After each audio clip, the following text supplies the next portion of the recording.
Welcome to Mile High Sports Today. I'm Shawn, Drotar, and Aniello. Piro on my left. We are live from the Media Center in the New Orleans Convention Center. It is Thursday. Things are starting to really pick up here, obviously, before and the rematch of the Eagles and the Chiefs. And Aniello is doing what he's been doing the whole trip. He's eating. We're going to do this live right now. We got the king cake. You see, we got the tricolor. I got to try it, man. I have not tried it yet. Anytime I'm looking, or Nate's looking, or Danny Bailey is looking for Aniello, he's getting food. That's been what's happening the whole trip, and he's doing it right now. So that is fire. New Orleans is fire. I have not had a bad bite in this city in the last 3 or 4 days, however many days it's been that we've been here. Yo, for all my recovering fat kids out there, this is the city you want to be in. Yeah, it's it is really. It's Come on, really good food out here. It's been a great city. New Orleans has been the site of 11 Super Bowls. This is the 11th one now. There's wow, 11. Wow, 11. There's a reason they keep coming back. Yeah, right. Exactly. So they know how to do it here. It's going to be exciting. There's a lot of talent out here. We've seen guys like Travis Hunter, Shador Sanders doing their own little. Let's see. Today I've seen Travis Shador. I've seen Ronnie Lott. I've seen Lawrence Taylor. I've seen Emmitt Smith. I've seen Joe Montana, Joe Burrow, Steve Atwater, Ed McCaffrey, who we'll have on the show a little bit later this week. I mean, it is a who's who of people out here. Yeah, they're starting to see just about everybody. It's an awful lot of fun. You just dapped up Nick Wright before we got on the air here. Let me say this for the record out there. Nick was walking by. I said, "Hey, yo, Nick, Jokic," and he's like, "What can I say?" He said, "I came around." Yeah, I came around. What can I say? So even Nick Wright is on the Jokic wave now. Yep, and the Nuggets get it done over those New Orleans Pelicans last night. It took them a while to get cooking. I know. We were watching the game a little bit at one of the bars that we were at, right? And it was like, why are they what is up with going on? But they got the traction back. It worked out. Michael Porter Jr. Ties his career high with 39 points. Yeah, here are those trade rumors. He said, I ain't going nowhere. They tried to get that 1 3-pointer before they were going to pull the starters, and it just didn't quite hit. So he ends up tying his just career 39 high again. points, like it's fine. Obviously, today is the NBA trade deadline too, as we break this down. So it'll be pretty fascinating, and we'll find out what the Nuggets do. Probably, I don't expect anything significant. Neither do I. Might happen is they might try to see if they can make some sort of move that can shed a little bit of salary, and maybe they could pursue Bruce Brown if he gets bought out. I think he has to be getting bought Brandon out. Ingram. I mean, why would New Orleans hold on to Bruce Brown? But if you do it, you're probably going to have to dump the 2031. Look, the Nuggets have been just dumping off draft picks. Yeah, left and right. To get other teams to take the guys they don't want. Yeah. And you'd have to do it again at probably a first rounder to get someone to take Zeke Naji, and even that might not get it done. But Bruce, you want to talk about fit? That's exactly it doesn't get better than that. It doesn't get better than that, man. Cowboy Bruce, bring him back. Mile High Sports Magazine cover athlete. Hopefully something like that turns out. We'll find out. But obviously the Super Bowl coming up, it's going to be a great scene. Yeah, it really is an awful lot of fun being out here as the week goes along. More and more things are happening. It's a much more exciting scene. And a lot of people are getting excited. Now we're starting to focus in a little bit about the game. We're starting to focus in about the matchup. There's a lot of the circus in the early going, but now you're seeing a lot of people getting down to business and talking about football. We'll have an opportunity to do that as well. We have Coach Brian Billick, of course, Super Bowl winner. You want to know about winning Super Bowls? Yeah. I don't know. Go talk to a guy that's won a Super Bowl. So we'll have a chance to talk to him. Nate Lundy and I had a chance to talk to Coach. You and I talked to Lindsay Rhodes. Great conversation. From SumerSports. Amazing angle on how much the analytics are changing the game. They are changing the game. And they're changing it in ways you don't think about. We think about it a lot in the football stuff with the stats, but actually a lot of it has to do with behind the scenes on how teams are making their rosters, how to maximize the amount of money. So you don't have to say trade away first round picks to get someone to take your bad contracts off you. That's an ideal strategy. Lindsay Rhodes from SumerSports will talk about that as well. And then, of course, we have a chance to talk to Troy Renck. Troy Renck had some great opportunities to talk with some of the Eagles. Got to talk to Saquon Barkley. Got to talk to a couple people about the game. It'll be a tremendous opportunity to hear from Troy. Of course, I got a chance to talk to him. He's right down here. Love Troy, our guy. Well, we get to catch him every single week on Mile High Sports Today. I'm glad you got to catch him this week, even though we went and did it out here. Well, that is enough for us from Radio. Even though I'm going to get more food. You housed that entire cake. I'm going to get more. Oh my goodness. Well, we'll let him do that. Thanks to Danny Bailey for producing everything. But big thanks mainly to Hooters for putting this all together, by the way. Gear up for the ultimate game day. Love Hooters, baby. Watch that big game on February 9th at Hooters. You could win a one-of-a-kind, custom engraved Hooters Colorado Solo Stove. If you're tailgating at home for the big game, I have one of those stoves too. Unbeatable takeout deals from Hooters. Their big game party pack, or $4 off 20 wings, or $6 off 50 wings. If you just want to keep it simple, just get some wings. Get into Hooters for all of the football action. With no further ado, we'll step aside and let you hear from those interviews. We'll catch you later here on Mile High Sports Today. Adios.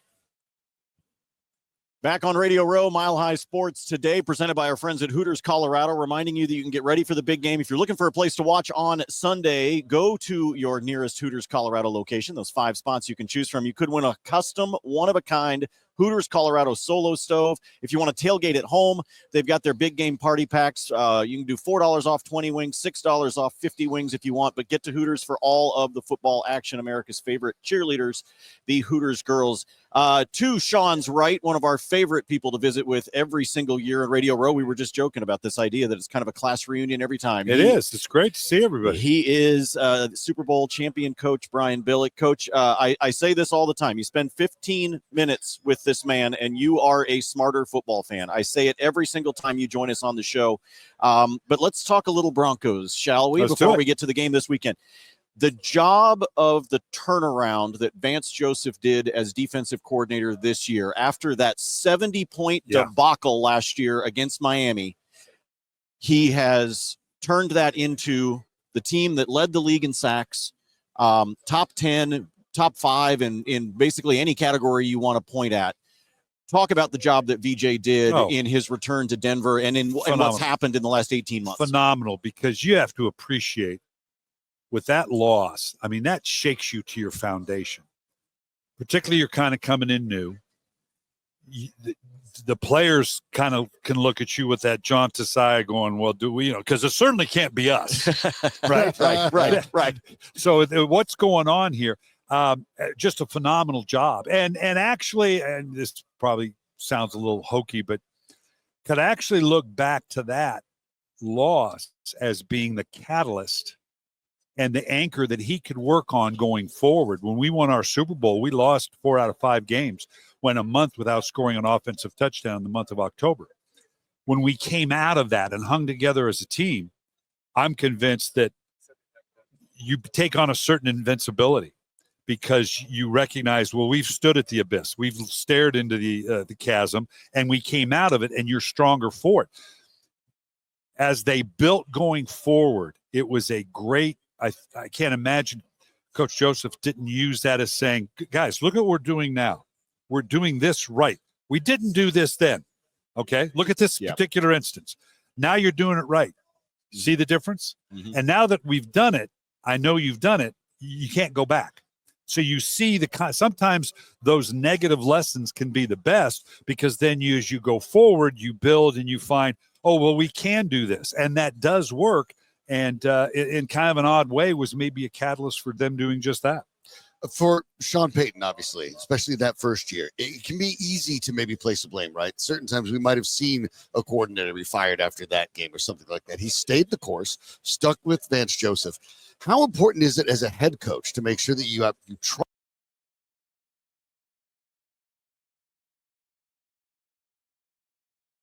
selecting that guy than you did this guy if you made the mistake of hiring him, and you get in that cycle? So kudos for sticking with him, recognizing, no, here are the reasons why we weren't as good, and we can address those, and this is the guy to do it. Yeah, and I think that consistency, I think it says a lot about Sean Payton, and I also think it says, hey, there's some talent on this side of the ball.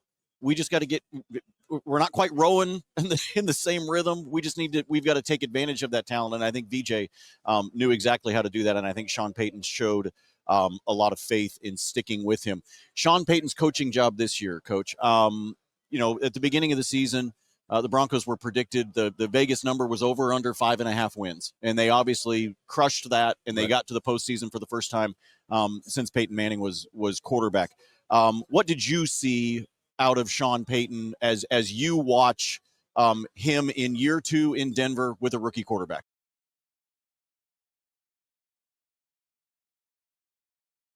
Well, it's all about Bo Nix, isn't it? It's a development. That's what it comes down to, the development. And that's, you can't just dismiss it and say, okay, he did a great job with Bo Nix, and Bo Nix is a good player. No, it's how you developed him, how that came about, the growth from week to week, how much more you can do on a week-to-week basis, but not doing too much. And so if you look at anything, it's obvious. And then wrapping the team around the growth of that quarterback. Sometimes maybe it's hard, maybe holding back and maybe, well, we're capable of doing more, and the players want to do this, but Bo's not quite ready for that. So I've got to temper that, put a governor on them, and that mix, without losing the one side of the players, they're still developing the quarterback. That really is the key of coaching, isn't it? And it's the job that Shawn did this year. It was fascinating to me because prior to Bo Nix starting at the beginning of the season, he had started a rookie quarterback in one game his whole career. So this was a new experience for him at the NFL level to go ahead and coach a rookie quarterback. And quite frankly, not only did it go well, he seemed rejuvenated. Like the teacher came back out. Well, and it's because it's energizing. And you can imagine that part of Shawn has to be with coming from his ultimate success, which was here in New Orleans with Drew Brees, and that special relationship, rare air when you have a quarterback like an Andy Reid has with Patrick Mahomes. You get into that cycle and relationship, it is special. Beyond the fact that they're just a great player, you develop a relationship, a rapport. Coaching is fun because you know you've got someone that can execute the things that you want to do. So I can't imagine that Shawn just isn't excited because he's been on the other. He's seen the others when you don't have it. And to now know that I have that guy. And now, because he's lived it, knows the continual growth and improvement that will come, just like it did with Drew Brees, even though Drew Brees had played someplace else and he brought him in. And the fact that for the first time, as you say, it's really with my guy, a young guy. This isn't someone that came from the outside. We're starting from ground zero together. Yeah, that's a special relationship. Doesn't happen that often, particularly because he's the head coach and the coordinator and the play caller. Not just the head coach that has that relationship, or just the coordinator that has that. It's all encompassing. It's rare, and it's a special place to be. And it is contagious, isn't it, Brian? Absolutely. In terms of, okay, great, we're all happy with Bo, and I know winning makes a locker room happy, and the Broncos get that. But when that quarterback is successful, and you have that sort of vibe, that does permeate to the defensive line, to the linebackers, to the offensive linemen. That winds up spreading, because it really did feel, as you were watching, and for Shawn and I to see it in person in Denver, like it was just a change in the overall just demeanor of that team and those players. They feed off the fact that this relationship is developing, right? And there's a closeness, and they can feed off that because like any team, the closer the team, the more they connect intellectually, physically, even spiritually, so to speak.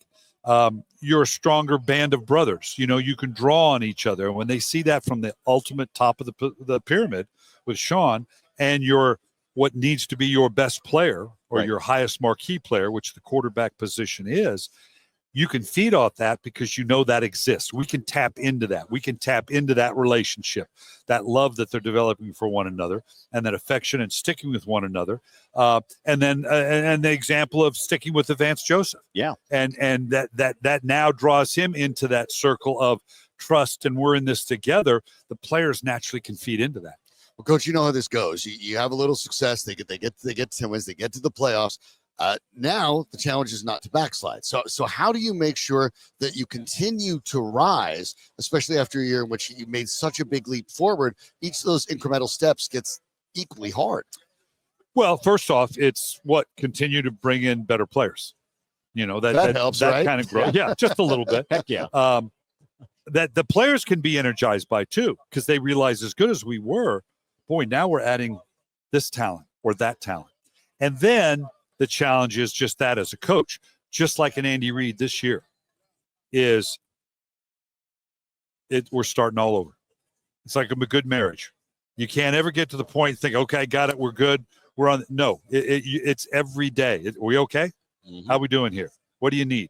That responsiveness to one another, that every day The strength you have now is before when Shawn was trying to sell it, it's guys, we live this. And what's good is I know you know this, okay? So I don't have to hope that you recognize this. I don't have to hope that you see it. We lived it. So now we got to build on that and start as the baseline. We don't have to work our way up to it. We start with whether it's the way we practice and the work ethic and the way we do things, the way we connect with one another, and the way that's baseline. That's where we got, which gives us a huge advantage because now but we got to start there. We can't waste time having to build back up to it. Because you are going to, it's inevitable. You will lose, like the Broncos have had some front office and some coaches that have been taken here in the offseason. You're going to have players that can get a better offer on another team and they're going to leave. So you're right. There's always a hole in the bottom of the bucket, no matter what. And so you have to hold on to a core. Yes. And particularly it being the head coach and the quarterback, the head coach, the coordinator, and the quarterback, that's a great core to start with.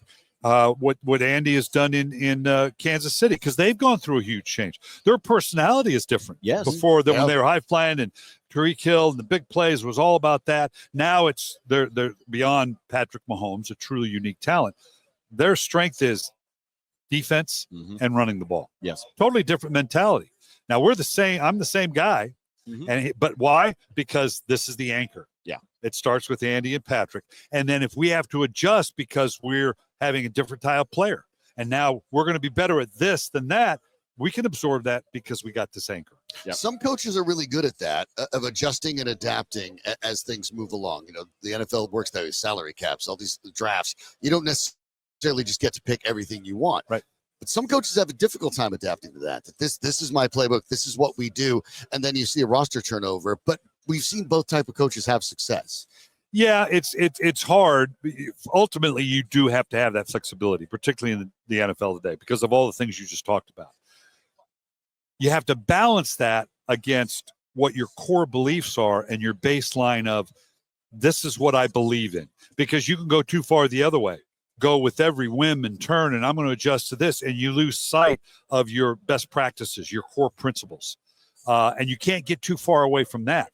But those core principles and best practices can't be so rigid that you exclude the fact that, well, we maybe need to change our personality a little bit.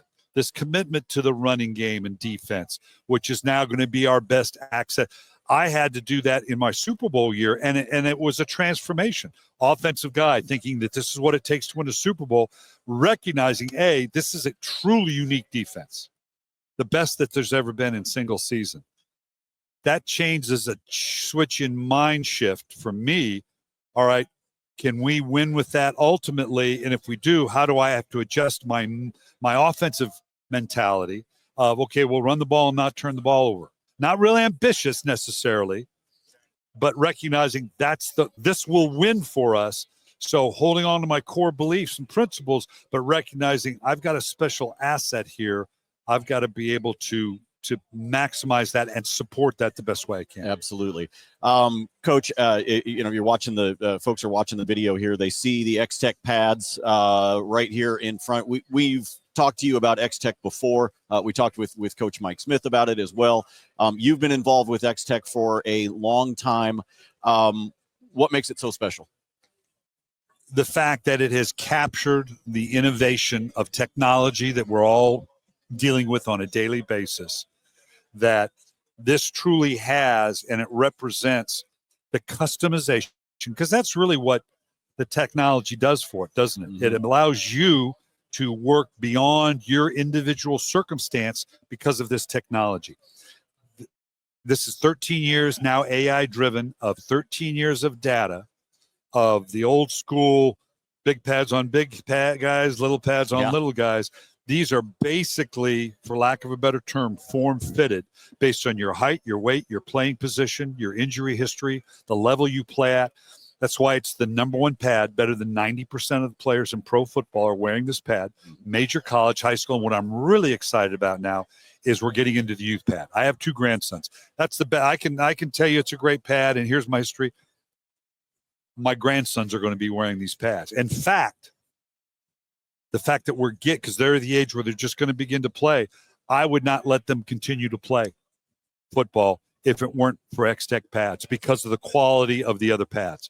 Not bad, but not the optimum protection. This is the optimum way to protect your play. All parents have to do is touch and feel and look at this pad compared to the other. There's no question what pad you're going to go with. It's the best protection for our players. Because I'm asked all the time, particularly with my grandsons, do you want your grandsons to play football? And my answer, honestly, as a grandfather, no. Mm-hmm. But I don't want them to drive. I don't want them to walk. I don't want them to date. I don't want them to ski. Yeah. I don't want them to walk across the street. Yeah, don't get to go near a hot stove, like anything. Yeah. Right. Football is a phenomenal learning environment where you learn lessons that you can't learn anyplace else other than athletics. They're passionate about it. They want to play. I'm going to damn sure make sure they're protected because it is a physical violence sport. Mm-hmm. And that's why I'm so excited and passionate about X-Tech pads. It's the optimum protection for our players in a very physical and violent sport. It really is. It's heartening to see this get into the youth side because out in Colorado, the Denver Broncos announced the donation initiative. They will be donating new helmets to every high school player in the state, 6-man all the way to the biggest schools. And the concept is the same. We're really investing in the end in football, in the future of football itself, in the most literal way, in the youngest players, making sure that they're healthy for as long as possible, that they get it through high school healthy, they get to college healthy, they maybe get to the pros healthy, and then they walk out of the pros as healthy as they possibly can. And showing them that we can do that. Yes. We can rise up to that, rather than the extremists on the other say, well, because it is a dangerous sport, let's get rid of it. Yeah. Let's just remove it. Well, how many other things are we going to remove? Because that's not the real world. And I obviously I grew up in it and I love it. And I love that my sons are participating in it because I see it, particularly with my I got a 12-year-old grandson, a 9-year-old, and a brand new six-week-old. Congratulations. Thank you. The lessons they learn. To see my grandson have to walk up to the free throw line on a 1-point margin game with 2 shots. Yep. And 3 seconds on the clock. Mm-hmm. Now, whether he does that or not, whether he converts it or not, does not matter. Regardless of the outcome, it's the experience. To step up in that and go, yes, I can deliver here. I'm willing to put myself in that position. Sports, is such a big believer in the lessons that it teaches, but we got to protect them. Yeah, absolutely. Coach, finish this sentence for me. The Eagles win on Sunday if they hold on to the physical superiority that they have. They are and Kansas City's a phenomenal football team. I think the physicality, if they can keep the game on the physical level that they're capable of doing it, in other words, punishing Kansas City in their running game, continue to punish Kansas City defense with their running game, take advantage of the big plays down the field, and particularly in the red zone.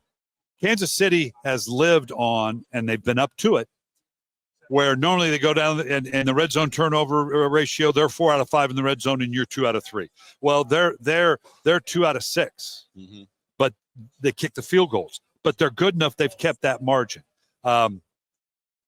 If Philadelphia can keep them to that ratio, this tight games that Kansas perfect quarterback to be able to carry all of that out. Coach, we always appreciate the time that you give always us in Denver and get a chance to catch up. I told you, folks, you're always a smarter football fan when you spend a minute with Coach Brian Billick. If I could just be a better golfer. Well, we'll talk about that off air. All right. But I promise, spoiler, we cannot help you. Yeah, we can't help you there. Well, it's good to know, not to know. Okay, got it. This is Mile High Sports Today.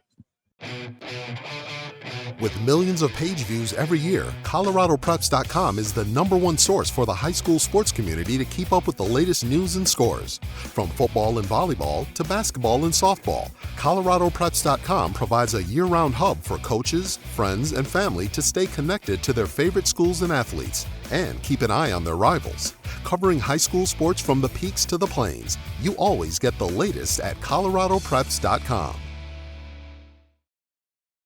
Welcome back to My Life Sports Today, live from the Media Center in New Orleans, site of Super Bowl 59. The Chiefs and the Eagles going at it again.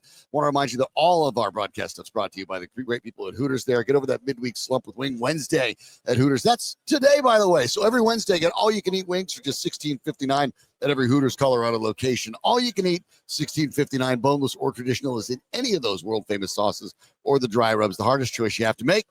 What sauce to get next? It's a hard choice. It is a hard choice. Aniello Piro's tried every single one of those. I have. For sure. As we got joining us. He's saucy. Yes, very much Yeah. so. Had a chance to talk to you last couple of Super Bowls. Lindsay Rhodes. Now he was with SumerSports. Yes. And that is big exciting brains. because I will They admit do it. have big brains. Every time I am talk also to you, there. I'm like, okay. it. Just So- nice numbers. Nice. This It's a is the great one where, concept. you get into things, feel like I was told there was not going to be math. But there's actually tons of math in football. There is. And part of the challenge, I think, is trying to figure out what numbers matter and what numbers don't, because sometimes we can get misled by certain statistics, and you overvalue some and then undervalue others.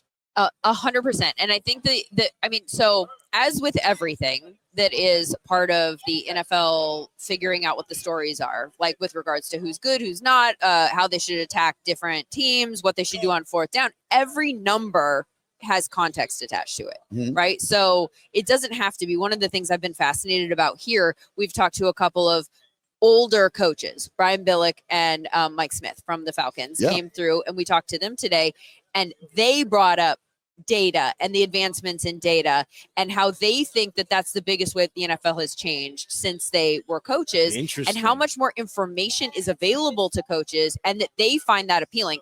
And I wouldn't have, just from the outside, thought that those two people would think that was a good thing. Or, like, I think when you go into like social media channels, it becomes very like you're either like a real football person or you're a nerd, and the truth is that I think what we're seeing in front offices and in franchise buildings, they're really understanding the ways in which the data helps them mix with what they've learned with their eyes over the course of years. And I think that they've all been burned by their eyes over and over again. People who are more experienced understand how, man, if there was just a way to more closely nail down whether this person was going to be good at this one thing, we now have so many ways to look at this.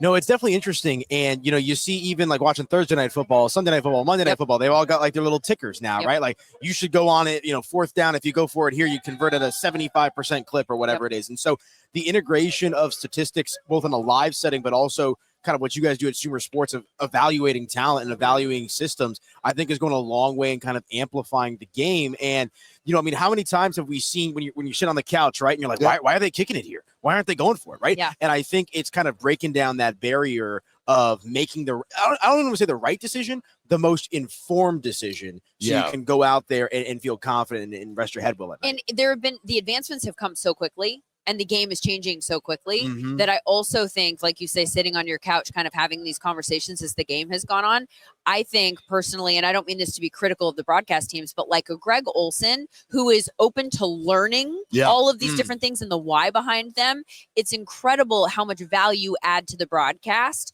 you can have when you have this opportunity to teach the viewers why the coaches and the front office have bought into this. They didn't want to do it because they just thought, like someone said, here's a number, do it. Right. Like, of course you had to convince these old school coaches and general managers and all these scouts and stuff like that. And they clearly were bought into it. There's a reason for that. I think more broadcast teams need to be open to understanding why we're moving in the direction that we're moving. That's such an interesting point because, you've been a reporter. I've been a reporter. And it's very easy, I think, you see younger people who are new to it and they worry about the old 5 W's, right? And they go, who, what, where, when. Okay, well, everyone knows that. Everyone can find that. That's just observational. The why is different. Yeah. The why is understanding where all this comes from and then maybe what happens next. And to your point, Aniello, I think it's interesting when you see some of those numbers come up on broadcast, right? And there does have to be a little bit of context to it because people look at, okay, whatever, it's a 64% of whatever. Great, but that doesn't mean anything is due. Same thing when people talk about you flip a coin and it came up heads 6 times. Well, it's due to be a tails. No, it is not. That was me at roulette on Monday. Yeah, there you go. Black, red. But each time of these are completely independent things. They're not connected. Commonality is not causality. And even though this seems pretty straightforward, a lot of the time bringing that into sports where a lot of people are just used to, this is what I saw, this is what I'm used to, this is how it works. It can be difficult to bring that across. And it's really about the why. Explaining that part makes the rest of it less scary. Well, and part of so to go to 4th downs, right? And not to discuss any specific situations late in season. Everything is different when your season is on the line, right? And so, but the why behind why Dan Campbell has adopted this approach of going for it on 4th down, I think it's data driven, and I think it's also culture building. Yes, I think that's the part that people leave out of the model, and they just say, oh, like the nerds told him to do this. By the way, why you go for it on 4th down so frequently is because then the probability is more likely to hit. How many more extra possessions did he give his team on offense? Chances to get the ball down the field and then score points. How many more possessions did he have because he went for it on 4th down? Over the course of a season, and you guys know they outscored their teams by the widest scoring margin in the league by so much. And that's clearly part of that. For me, I think also there's a calculus there that is when he took over this team and they were not good. And he was like, we're going to build you into gritty players and I'm going to build you up. And I believe in you. I'm going to give you the opportunity, ball in your hands. You go get that play. I think players love that. I think that's a big component. Yeah, I would agree. Because you are, the math is building. You just know that we're a team, we're aggressive, we go for it, we take it to the opponents. That may be driven originally by data, but then it turns into a mindset and that has nothing to do with the math, nothing to do with the data. And that's exactly how these analytics and scouting, all these things, they all work in concert. And then, oh, by the way, they've been there. When that moment comes up in a high leverage moment, then they're like, we've done this 40 times this year. And we know how many times we've had success. And we're not like, oh my God, we're going to go for it on 4th down with the season on the line. Are we going to get it? Like they kind of are like calm in that moment, which is what you definitely want. Speaking of the numbers though, you made me think of this when you were talking about it, like how you can use it in ways that are specific to evaluation. So Cooper Kupp, and will he be traded, and why are the Rams trading him? I think that this is an interesting one where the numbers actually tell a story. So I know that people who watch the NFL, maybe even pretty closely and play fantasy, they would go, hey, there were games even toward the end of the season before he fell off a cliff. Like we just went nowhere. I played him several weeks in a row for no good reason. But he had just put up 20 plus points in fantasy for a few weeks prior to that. So I think people will go, well, I know he can still play. I know he's still the same guy. The reason that he dropped off was because they started throwing the ball to Puka all the time and he just didn't get the targets.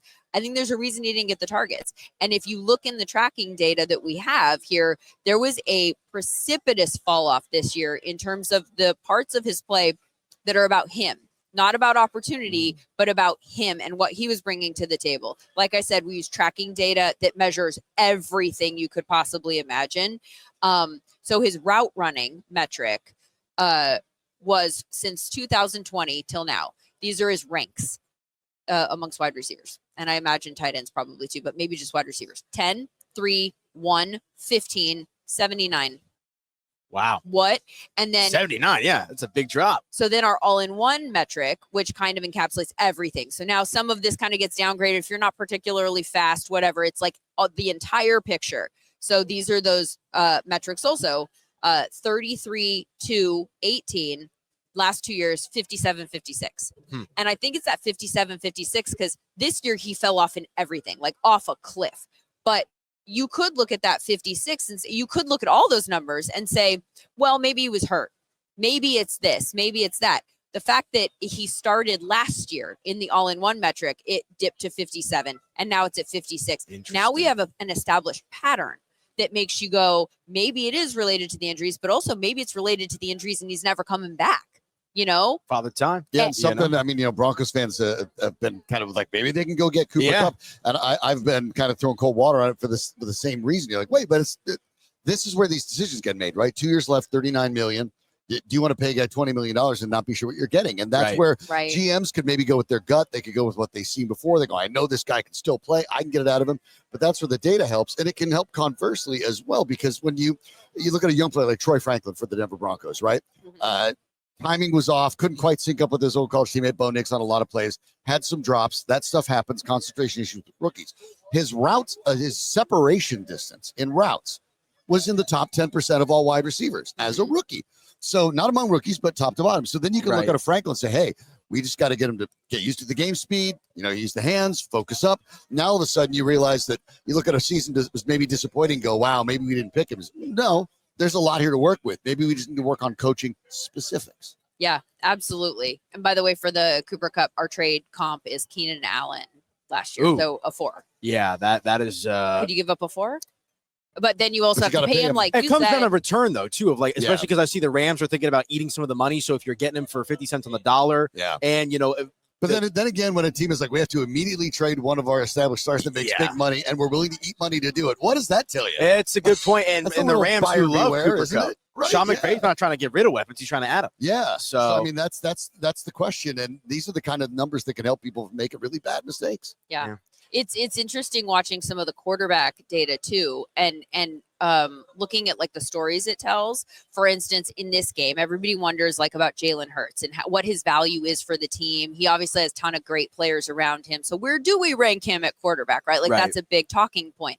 So if you pull up his numbers, you have a story where he is number 1 in accuracy. Our all-in-one metric ranks him 9th, by the way. So that's out of every quarterback in the league. all of the That quarterbacks sounds about in the right league. to me. I think that sounds about Yeah. right. And so accuracy number 1.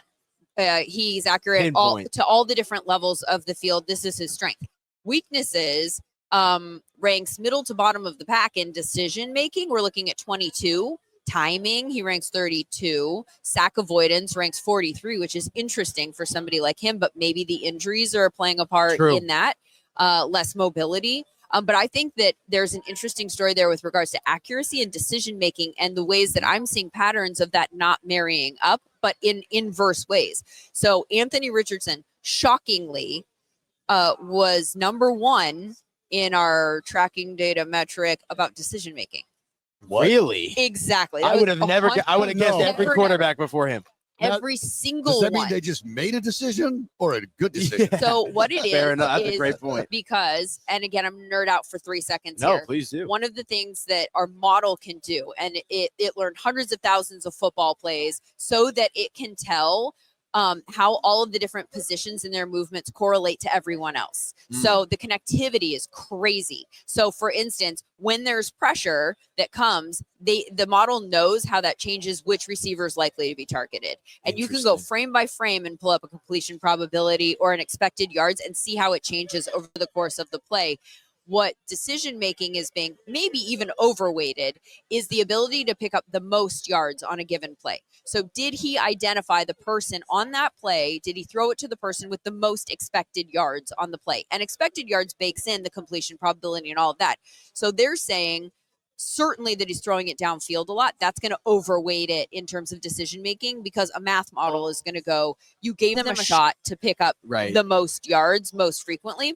But I do think that there's a component there where you can go, so, he's a young quarterback. When they took him off the field earlier this season, part of me thinking before I looked at these numbers was like, get him off the field, have the game slow down for him. You need to get him in a film room. You need to be like doing these reps so that he can see the field a little bit better. Well, maybe he's seeing the field very well, but he is second to last in accuracy. So in terms of looking to the future, then how hard is decision making? How hard is processing? That seems much harder. And I might be wrong, but it seems much harder to teach someone how to do that and to wait for that to slow down and catch up to speed. I kind of feel like you can work on accuracy, right? I mean, we all know he has the arm, so just get some more reps on the field. Maybe like it's a footwork situation or something like that. Work with a quarterback coach, work in that way to become more accurate. If you're already identifying the player that gives you the best chance to move the ball down the field, that feels like a big part of the evolution process that he might be able to check off more quickly. That's interesting. And I got kind of a big picture question for you. So like I grew up a big baseball fan, right? And baseball, I feel like was one of the first, if not the first sport to kind of integrate analytics. And your mind initially goes to Moneyball, Billy Beane and company. What is that introduction of analytics been like at the professional level in football? Like you mentioned how, the Mike Smiths of the world and Brian Billicks at that time, That's kind of when Moneyball was in its conception in the early 2000s, right? But now here we are in 2025, and it seems like this is becoming a driving point in the NFL. Are there certain teams, certain coaches that have maybe rallied around this? More like, who are the pioneers when it comes to data and analytics in the football world? It's a good question. I don't know that I have a great answer for you. And I think my guess is that you would be surprised about some of the people that ended up like somebody that was a little bit more attuned to coaching patterns. I think I would have never put money on the fact that Dan Campbell would be the poster child. He profiles for as any the type of opposite. He analytics. profiles as rah-rah, get you fired up. Biting kneecaps, and then that guy's going to be 8 the shots of poster boy espresso? for people who want to talk about probability. Yeah. That's wild to me.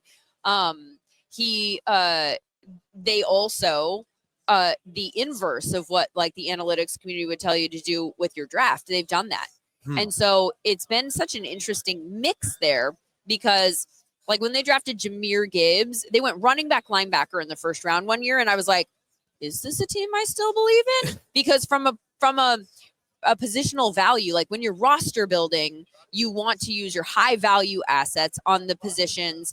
For instance, you're going to get a 5-year deal and then your chance to re-sign them.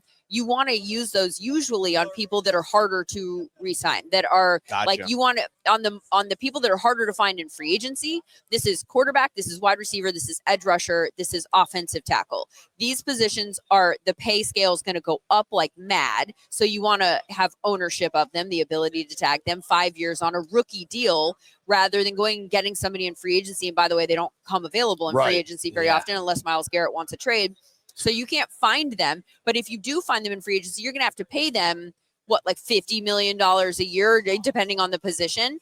Whereas go get a guard in free agency. Go get a running back where Saquon Barkley's making $12 million a year. Crazy. So you can get the best running back in the NFL at that rate. Go sign that in free agency. Draft somebody else that's more expensive. So that's what they're talking about when you hear people talk about positional value with regards to the draft. The Lions were like, nah, we're going to go running back and linebacker, which are literally at the bottom of positional value. They are the least valued positions. And so I think it's wild that they're kind of like a mix of the two. But they clearly have the most important thing is that you are on the same page and you know where you want to go and you kind of have your own brand in mind, right? Like we're all on the same page. We incorporate all of these different things. And I think that that's ultimately the most important thing. More than anything else with the Denver Broncos' success this year, which was really surprising. The over-under in Las Vegas was 5.5 games. Agreed. Totally. They came out of basically nowhere to do that. But part of it's that alignment that you talked about. For the first time in a long time, the new ownership is in place and now stabilized. They know what they're doing now. You have the head coach. You have the general manager. Now you have the quarterback. Everyone's on the same page. When that happens, it seems like the improvement can happen very, very quickly. Absolutely. Yeah. And it doesn't even have to be like the most high-end guy. And I think that's another interesting component of like draft season and even free agency season. But I think we're moving toward a place where quarterback, wide receiver, even running back. Somebody from the Niners, actually Ran Carthon, who was just relieved of his duties in Tennessee, told a story about when he was being drafted or working for the Niners, and they found a running back, and the name is escaping me, and I'm so sad about that right now because you would definitely know the name. And they were like, I think I've got a 6th-round grade on this guy. I think he's very good, and I think he's the best zone runner in the entire class. And they run a zone running scheme, and so they went and got this guy in the 6th, 7th round, and then plugged him in, and he was a guy that was very good for a short period of time, but like was absolutely a high-end back that they could put on the field and run their offense. I think what you're seeing now is guys that are almost like a beauty is in the eye of the beholder, and the data helps you identify that guy. So instead of saying, I'm looking for the best wide receiver, and then who's the second best receiver, we're just going down the list in that way. Now you're going, I want a guy in Puka Nacua who can do these 3 things well. This is how I'm going to use him. So I want someone who pops off the charts in these 3 ways.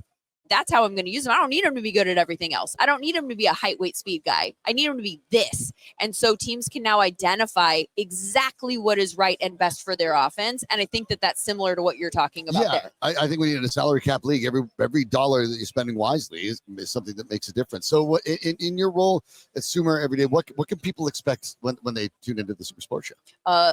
Lots of nerdiness. It's a specific niche of fan, but also let me point you in the direction of the the website, because I think that SumerSports.com has a lot of these advanced data points that we're talking about. And I know not everyone's interested in looking up yards per route run, which, by the way, for draft purposes, look for that with wide receivers. It's a very predictive stat in terms of who is going to be able to transition their skill from college to the NFL. Yards per route run, YPRR.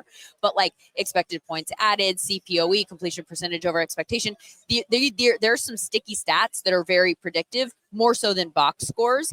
And so when, but most of those types of stats are behind paywalls and oftentimes on many different sites. So you kind of got to go everywhere. We have it all for free, and it's searchable and filterable. And so go look there. We're also working on a new tool called SumerBrain, which is like a search engine designed to answer football questions. So if you wanted to go in there and type in how many free agents do the Denver Broncos have, or like some of the, like whatever football question you could think of asking, it's a very specific language, as you know. So we're beta testing it right now, and anybody can go up to the site right now and join the wait list to be a part of that beta testing and ask it whatever football question you want.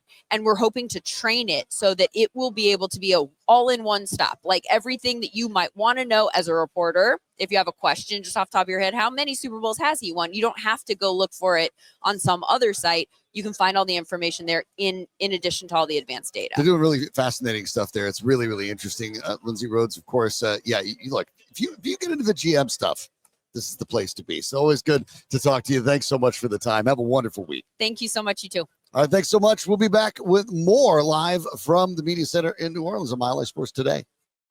I told him I'd only go there with him. I knew it was a lie as soon as I said it. We like to watch. My parents don't understand. I'm definitely a screamer. It used to be just me and her. But more people makes it more fun.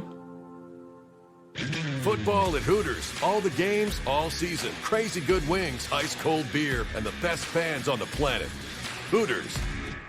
Welcome back to Mile High Sports Today, live from the Media Center. I'm going to get that right. It's not Radio Row. It's not Media Row. It's the Media Center at the New Orleans Convention Center out here for Super Bowl 59. You know this man, of course, from the program. You can see him regularly from the Denver Post and host of the Broncos podcast with Troy Renck. Troy Renck, how you doing, Troy? Doing great. I thought you were going to introduce us. Welcome to you live from the Popeyes drive-thru. We have better Wi-Fi there. Nate's driving around in a van.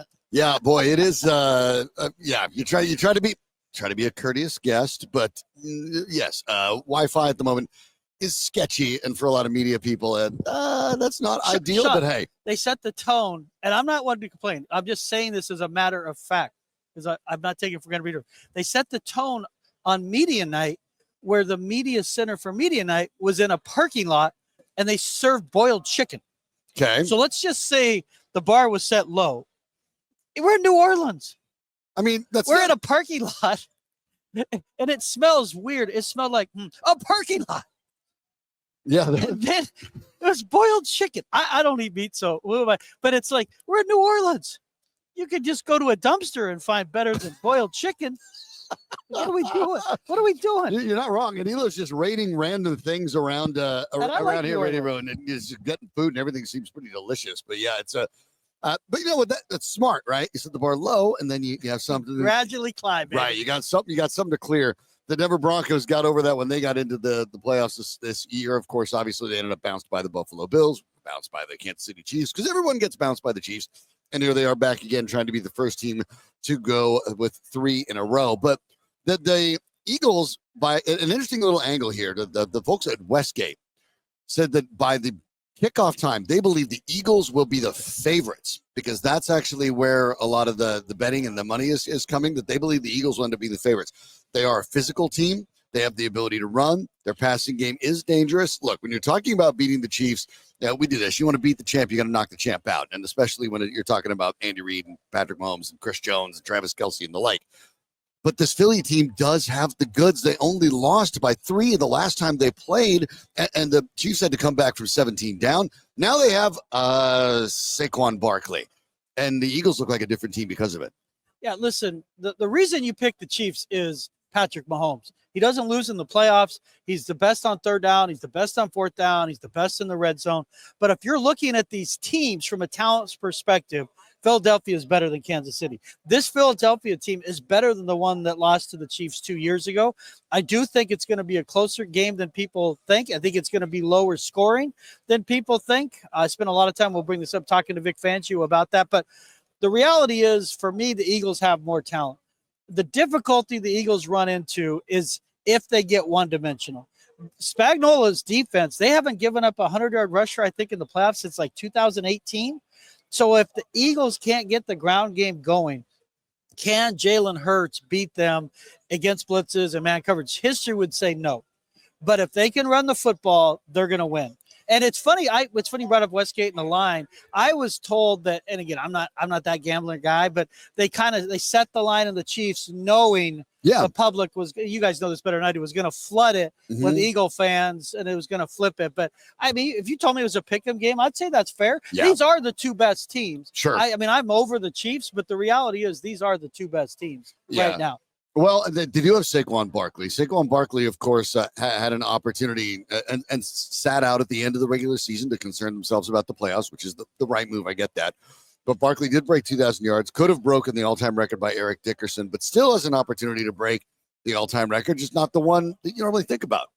Yeah, listen, it's not a known stat, and football is not baseball where we romanticize the numbers. Right. But people forget Terrell Davis has the all-time record for yards in combining a single season and postseason.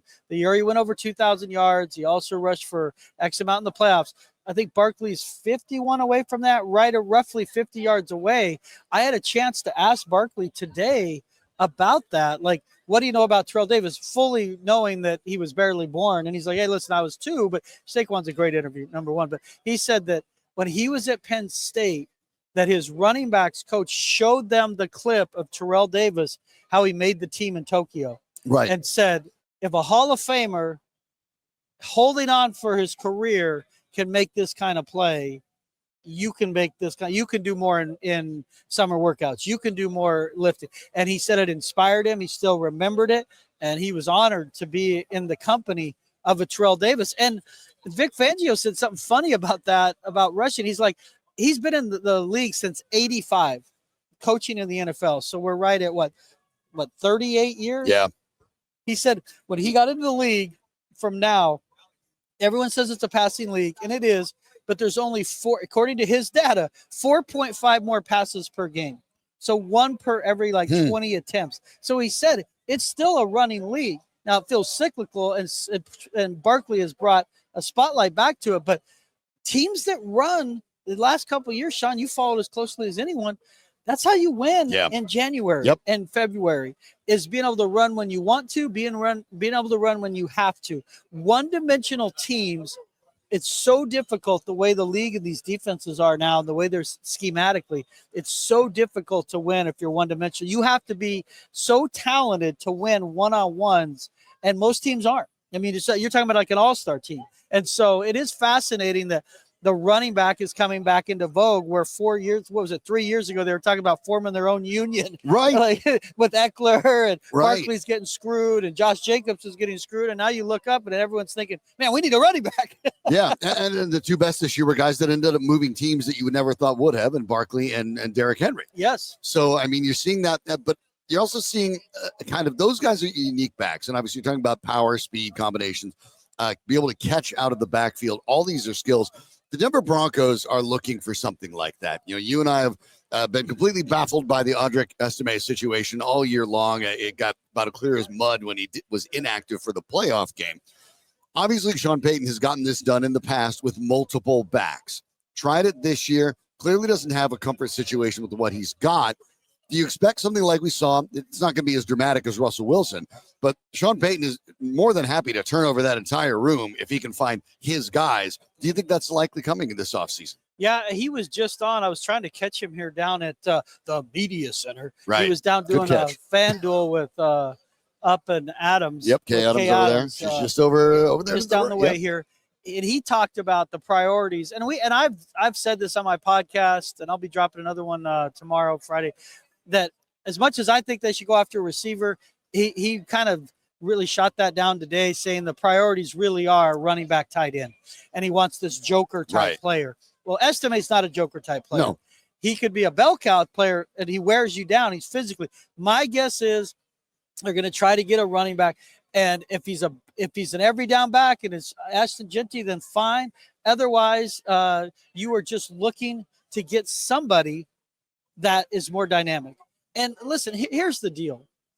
When you have three, like we joke with quarterbacks, you have two, you have none. Right. When you have three running backs, you have none. Like it's The Bachelor. Give one of them a rose, Danny. And hey, give one of them a rose. What the heck are we doing? You can't have three backs. And when one of them is Estime, you need him to lean on people. Right. He's not going to get better by getting 6 carries. He's not that kind of back. So I expect him to get a running back.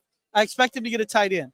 There would be no reason in this draft not to take a tight end. There are so many tight ends available, whether it's Tyler Warren, whether it's Colston Loveland, whether, pick the kid from Bowling Green, pick a kid. Right. They're going to get a tight end in the draft. Running back, I don't know. The kid from Iowa is good. The kid from Hampton from North Carolina is good. Genty's good. I think they're going to have a chance in this draft to go running back, tight end. I'd go early. He did mention, too, and I've said this and people have dismissed it, inside linebacker and safety. I'm not convinced that P.J. Locke's safe coming back I agree next year. with you. I think he might have to make the team, and they need an inside backer that can go sideline to sideline. Yeah. But if you look at the difference between them and the Chiefs and the Bills and the Ravens, those are the 4 positions for me. Running back, tight end, you get 1A, 1B, inside linebacker, safety. You address those 4, all of a sudden you're a team that's going to have a chance to contend. And I think the best part of this past season is we've seen the floor now. Right. Everyone gets they're not going to. If the floor's 10, that's getting you into the playoffs. Yep. So I think, Shawn, do you agree? I agree. Even in a tough AFC, I think 10 gets you there. And so that's the floor. Yep. And so you add a running back and tight end to Bo Nix. Why couldn't they get to 12? Why couldn't they get to 11? Get a home game. You know what I mean? I just don't think they're as far away as people think, especially against the Chiefs. They match up well against the Chiefs.